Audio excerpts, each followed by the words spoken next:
என்ன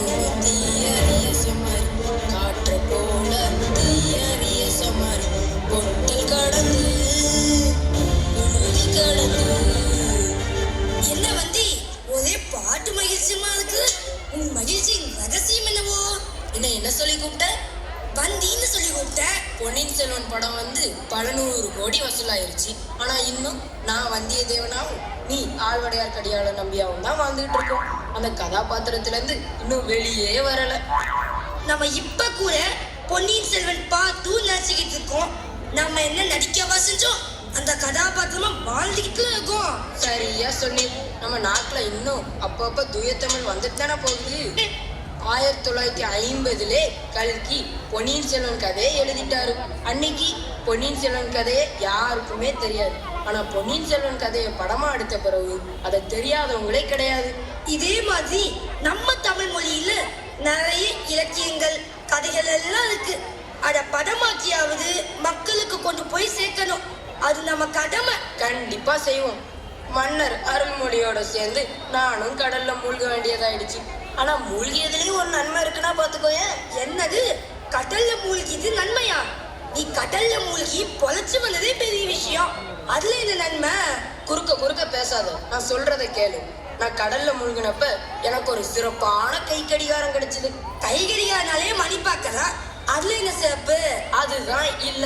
இந்த கை கடிகாரத்தோட சிறப்பு நம்ம நினைச்ச காலத்துக்கு போலாம், நினைச்சதெல்லாம் செய்யலாம்.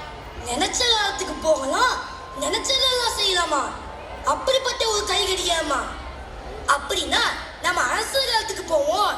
இப்போ உள்ள போனு, டேபு, லேப்டாப்பு இது எல்லாத்தையும் அங்க உள்ள அரசர், அமைச்சர் மக்கள் கிட்ட கொடுத்து என்ன நடக்குதுன்னு ரசிப்போமா?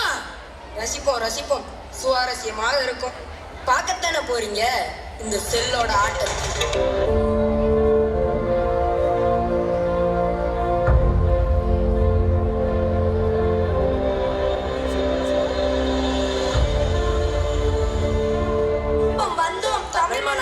மதுரை மாநகரத்துக்கு கண்டோம் மன்னர் பாண்டியன் நெடுஞ்செழியன் அரசவையை.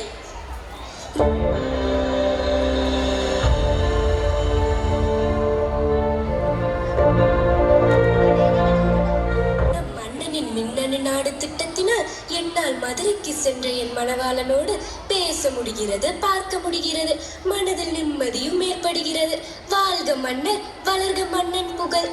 இன்று சிலம்பை விற்று பணத்தை பெற்று என்னை காண ஓடோடி வந்து விடுவார் என் கணவர். ஐயோ, என்ன அவலம்! என்ன நேர்ந்தது என் கணவருக்கு? என் கணவன் கள்வனா? இல்லை, செல்வோம் நெடுஞ்செழியனின் அரசவைக்கு, கேட்போம் அவனிடம் நீதியை.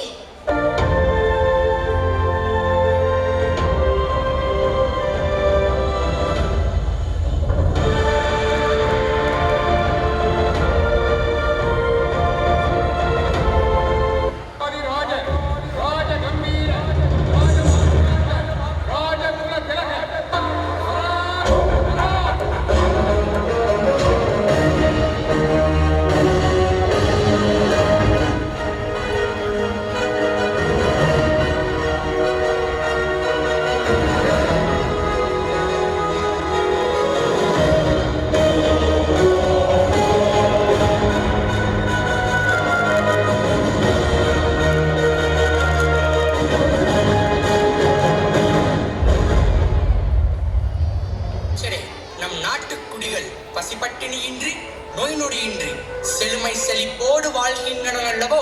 ஆம் தார்வேந்தே, தங்களின் மேம்பட்ட கோலோட்சி ஆட்சியினால் மக்கள் மகிழ்வோடு வாழ்கின்றனர் மன்னவனே. மன்னா, நம் அரசர் குலம் தலைக்க உம்மை காண பாண்டிய மன்னர் சுந்தர பாண்டியன், மன்னர் பீமன் நம் நாட்டு அரசவைக்கு வருகை புரிந்துள்ளனர். அவர்களோடு வந்தி நம்பியும் வருகை புரிந்துள்ளனர் மன்னா. பாருங்கள் மன்னர்களே, உங்கள் வருகையினால் எனக்கு மிக்க மகிழ்ச்சி.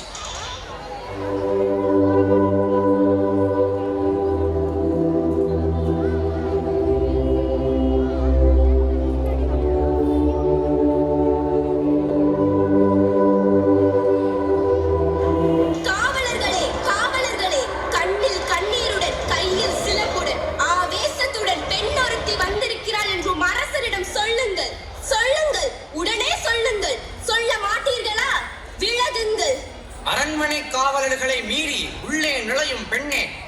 யார்?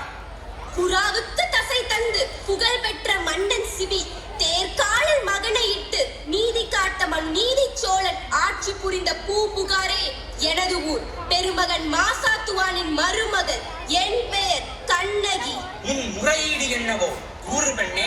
முத்து விளைகின்ற 3 கடல் சூழ்ந்திருக்கும் தென்னகத்தில் மூவரசு கொட்டி முச்சங்கம் வளர்த்து முக்குடியின் நிழலிலே முத்தமிழை காப்பாற்றும் மூவேந்தர் பரம்பரையின் பெருமைதனை மூலியாக்க முறை புரிந்த மன்னவனே, கடல் கடந்து கொடி கட்டி ஆள்கின்றாய். அந்த கொடிக்கம்பம் இடிந்து விழ உனது கொடுங்கோல் தீர்ப்புக்கு ஆளாகி மாண்ட கோவலனின் மனைவி கண்ணகி நான்.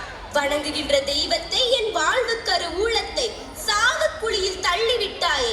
தேரா மன்னா, மக்களை கண்டு பாதுகாக்க வேண்டிய நீ தகவல் தொடர்பு சாதனங்களை கொண்டு பணியாற்றினாய்.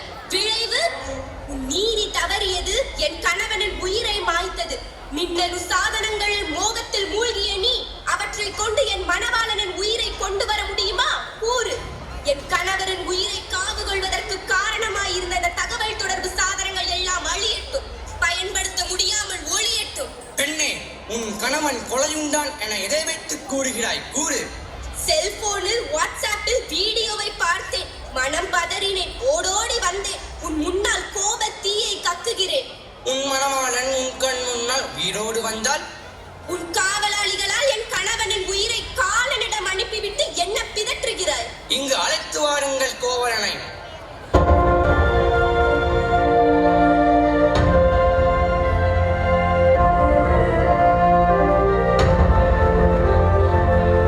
இதோ பார் உன் கணவன் கோவலனை. கோவலன் கல்வன் என்று என் அரசவை பொற்கொள்ளர் கூறியவுடன் நான் முதலில் செய்தது கண்காணிப்பு கேமராவின் புகைப்பட காட்சியை கண்டதே. கண்டேன், அதிர்ச்சியுற்றேன். பொற்கொள்ளனை கல்வன் என்பதை அறிந்தேன். அவனுக்கு தண்டனையாக அவனையே மாய்த்தேன்.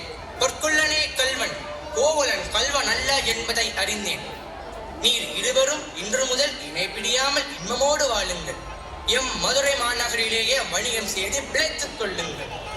வீரர்களே, தவறான காணொளி காட்சியை உருவாக்கியவர்களை கண்டுபிடித்து என்னிடம் இழுத்து வாருங்கள். பொறுத்தருள்க மன்னரே. கள்வரை கண்டறிந்து என் கணவரை என்னோடு சேர்த்தமைக்கு நன்றி மன்னனே. நன்றி மன்னா. நான் மதுரை மாநகரில் கண்ணகின் சிலம்பினை விற்று வணிகம் செய்ய வந்தேன். வணிகம் செய்து நாங்கள் மதுரையிலே வாழ்கிறோம். வா கண்ணகி, செல்வோம்.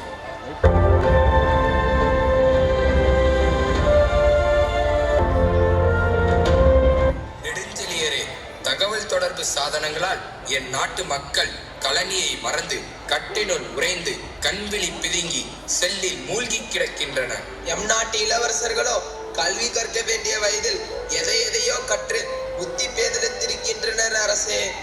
ஆம், வர்ணசாலைக்கு பயில சென்று வேல் பிடித்து பயில வேண்டிய என் நாட்டு இளவரசர்களோ செல்போனில் பப்ஜியில் எதிரிகளை சுட்டுக்கொண்டு நாள் முழுவதும் கை விரல்களை அசைத்துக் கொண்டே இருக்கின்றனர். தகவல் தொடர்பு சாதனங்களால் நன்மைகள் இருந்தால் தீமைக்கே அதிகமாக பயன்படுத்துவதாய் என் உள்ளம் முறைக்கிறது. நல்லதா தீமையா என்பதை ஆராய்வதை விட நம் நாட்டிற்கு நம் ஆட்சியே சிறந்தது. அமைச்சர்களே, மக்களே, படை வீரர்களே, சேவகர்களே, சில மாதங்களாய் உங்கள் கையை மனதை கொள்ளை கொண்ட செல்போனை விட்டொழியுங்கள். நல் உணர்வுகளோடும் உங்கள் உறவுகளோடும் வாழுங்கள். இதுவே என் ஆணை.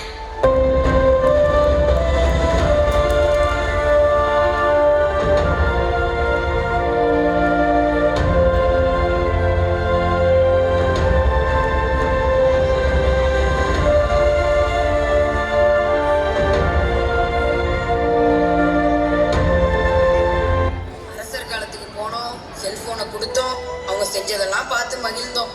இதை விட நம்ம காலம் தான் நமக்கு செட் ஆகும். அதனால நம்பி நாம நம்ம காலத்துக்கே போய்விடுவோம்.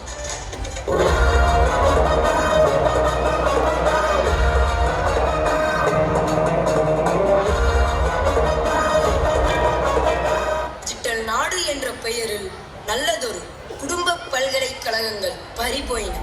தம் உறவுகளோடு உறவாடாமல் முகம் தெரியாத நபர்களோடு உரையாடி மாய வலையில் விழுகின்றனர்.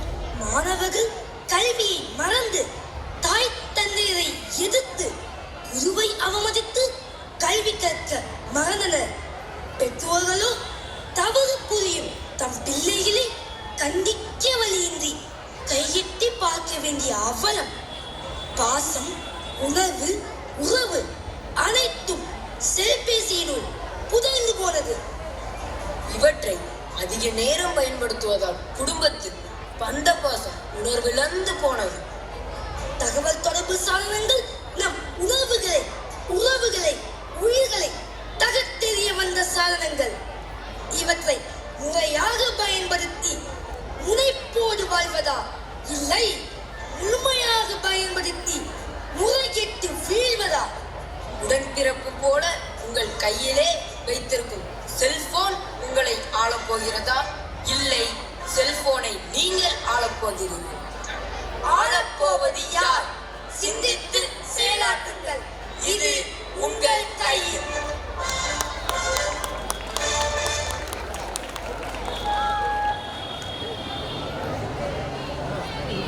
இறைவன் மனிதர்களை படைத்தான்.